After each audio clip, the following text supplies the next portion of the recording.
जय जोहार संगवारी हो। मैं हूं अपन के संग ललिता चक्रधारी। रापमान देखा तो न्यूज प्लस 21 चलक नजर डालथन बिहनिया के 10 बड़े खबर में। छत्तीसगढ़ में रद्द ट्रेन जल्द हो ही शुरू। सांसद संतोष पांडे के रेल मंत्री अश्विनी वैष्णव ले हुई बात बोलिन खत्म हो ही सबो समस्या। छत्तीसगढ़ में सरकारी नौकरी पाए वाले मन बर सुनहरा अवसर मिली से 366 पद पर निकलिस भर्ती। 8 मई ले शुरू हो ही आवेदन। प्रधानमंत्री मोदी के बेंगलुरु रोड शो कार्यक्रम में बदलाव। 36.6 किलोमीटर के शो 2 दिन में कर ही पूरा।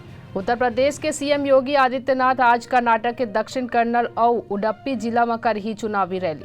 आज जालंधर में रही दिल्ली के सीएम केजरीवाल उपचुनाव पर कर ही रोड शो। जम्मू कश्मीर के बारामूला के करहामा कुंजर इलाका में मुठभेड़ में एक आतंकी मारे गई। राजौरी में मारे गए आतंकवादी के पास बड़े मात्रा में हुई हथियार और गोला बारूद के बरामदी। बेंगलुरु ले रेस्क्यू कराए गए पहाड़ी जनजाति के 11 नाबालिग लाए गए रांची। सोनिया गांधी पहली बार कर्नाटक में चुनाव प्रचार करे पर पहुंची। चार्ल्स तृतीय के राज्याभिषेक समारोह में शामिल हुई उपराष्ट्रपति जगदीप धनखड़।